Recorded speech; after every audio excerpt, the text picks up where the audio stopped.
नमस्कार। मैं फिर आ गई हूँ आपके पास में वीक में दूसरा अपना टॉपिकल सब्जेक्ट को लेके, और मैं आपसे आज बात करने आई हूँ जो हमने पिछली बार कुछ बात की थी अबाउट धर्म के बारे में। तो धर्म जो है उसके अंदर हमने कहा था कि धर्म जो है वो इंसानियत से है, और इंसानियत सबसे बड़ा धर्म है। और हमने ये भी कहा था कि जो श्री शब्द है उसका एक महत्व है, और आज उसी श्री शब्द के बारे में हम बात करेंगे। तो जहाँ तक श्री शब्द का महत्व है या अर्थ है, वो संस्कृत की भाषा में अगर कहा जाए, जहाँ से सारे भाषाओं की उत्पत्ति हुई है, तो संस्कृत में श्री शब्द को एक ब्रह्मांड माना गया है, सृष्टि माना गया है, यूनिवर्स माना गया है, धरती है, धरा है, जिसने हम सबको संभाल के रखा है। और अगर श्री हम बोलते हैं तो मतलब उसके अंदर सब कुछ समा गया है। तो अगर श्री शब्द में सब कुछ समा गया है और धरती है, इसका मतलब कि वो स्त्रीलिंग है। स्त्रीलिंग का मतलब है कि वो फीमेल पावर है, फीमेल शक्ति है। तो अगर वो फीमेल शक्ति है तो हम जब विष्णु भगवान को बोलते हैं, श्रीमद बोलते हैं, श्रीपति बोलते हैं, मतलब वो श्री यानी लक्ष्मी जी के पति हैं। ऐसे ही श्री राम है या श्री कृष्ण है, जिसमें स्त्री का योगदान है। स्त्री होने से ही वो लोग संपूर्ण हैं, वो लोग पूर्ण होते हैं।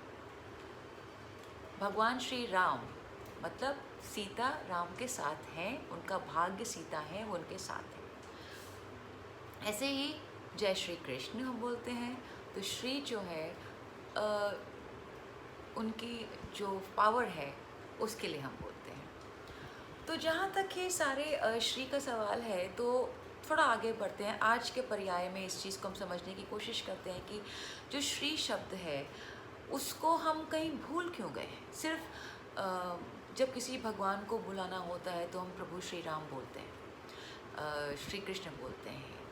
हम हिंदी भाषा के अंदर श्री आपका नाम आगे लग जाता है, श्रीमती हो जाता है। श्रीमती ही एक गलत हमने अपना एक सेटअप मान लिया है। क्यों? क्योंकि हमने फिर से वही पुरुष का जो एक महत्व है हम उसमें बढ़ा दिया गया है।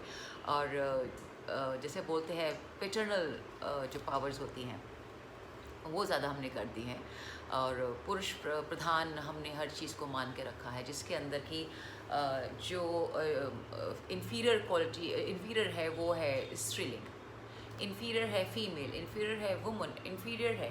पर इन्फीरियर कैसे हो सकती है? जो औरत आपको अपनी कोख में 9 महीने रखती है वो इन्फीरियर कैसे हो सकती है? जो औरत आपको अपने अंदर 9 महीने वूम में रखती है वो इन्फीरियर कैसे हो सकती है? और जो औरत आपको पैदा करती है वो इन्फीरियर कैसे हो सकती है? जो धरती आपको संभाल के रखी है वो इन्फीरियर कैसे हो सकती है? तो अगर इन्फीरियर नहीं है तो आप उसको हीन भावना से क्यों देखते हैं? Why do you objectify females? जी हाँ, होता है ना। आप लोग जब बात करेंगे बोलेंगे oh my God, look at this female, she is so hot, she is so sexy, she is so whatever। हम तो आदमियों के लिए कभी नहीं इस तरह से बार बार बोलते। हाँ, आप सुंदर हैं तो आप अच्छे हैं, आप में आकर्षण है तो आपका आकर्षण है, you have a good body, that is fine, it is. But हम लोग कभी उस नज़र से नहीं देखते कि इसको ऑब्जेक्टिफाई कर दिया जाता है, जो हमारी फिल्मों में भी अक्सर होता है। तो कहने का मतलब मेरा आज का सिर्फ इतना ही है कि जो स्त्री एक धरती है और इतनी पावरफुल है, उसको आप प्लीज़ ऑब्जेक्टिफाई ना करें। जो आपको 9 महीने कोख में रखती है उसको आप पावरलेस मत समझिए, उसके अंदर बहुत पावर है। बस वो अपनी शक्ति को इमोशनल तरीके से आपको दिखाती है, और फिज़िकली पॉसिबल है कि हम फीमेल थोड़े वीक हो सकते हैं। पर यहीं पे जब यूनिसन है श्री और आपका जो भी यूनिसन है उसके अंदर जब फीमेल और मेल इकट्ठे होते हैं तो वो दोनों ही सृष्टि में बनाए हुए दो स्त्रीलिंग पुल्लिंग जो है, स्त्री और पुरुष को जो बनाया है भगवान ने, उसका मतलब ही यही है कि female is emotional power and mail is physical power. इसीलिए राम के साथ सीता है, विष्णु के साथ लक्ष्मी है, कृष्ण के साथ राधा है, तभी वो पूर्ण होता है, तभी सृष्टि बनती है। तो हम उस चीज़ को अगर हम ऑब्जेक्टिफाई ना करके उसको अपना एक सपोर्ट मान के चलें, उसको हम अपना एक I don't know what to say about it, but it's perfect power that you have with you. तो अगर हम ऐसा मान के चलते हैं तो ही बेटर है, क्योंकि आप और हम इकट्ठे हैं। और जो स्त्री को ऑब्जेक्टिफाई करते हैं कि उनके कपड़ों को देख के कि उन्होंने क्या कपड़े पहने हैं, तो उसके हिसाब से आप उनकी धारणा बना लेते हैं। कपड़ा इज़ अनदर थिंग, जो भी हम पहनते हैं हम हमारे ऑरा से पहचाने जाते हैं। हम सब के पास अपना एक ऑरा होता है, और वो जो ऑरा है वो आपका सबसे पहला इंट्रोडक्शन है। आपकी वाइब्स कैसी है वो आपका इंट्रोडक्शन है। आप जो भी शख्स हैं वो उसके बाद में आता है। अगर आपका ऑरा क्लीन है या आपका ऑरा के अंदर वो सारी मैग्नेटिक पावर है, तो आप आकर्षित करते हैं। That magnetism is there in your aura. So please understand this minute things. I understand कि एक 5-10 मिनट के वीडियो में मैं ये सब चीज़ें नहीं समझा सकती हूँ, पर मेरे समझाने का और कहने का मतलब सिर्फ और सिर्फ इतना है कि we all are govern by our auras, and aura is something that is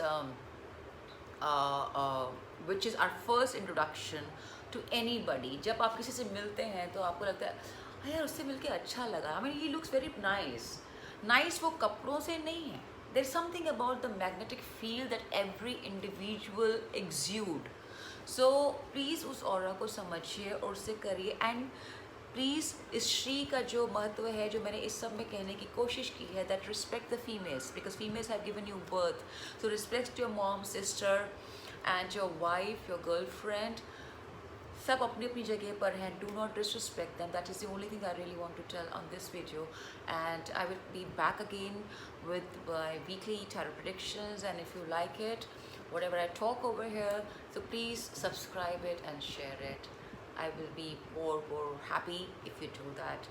Thank you once again, and God bless you. I will see you on Sunday.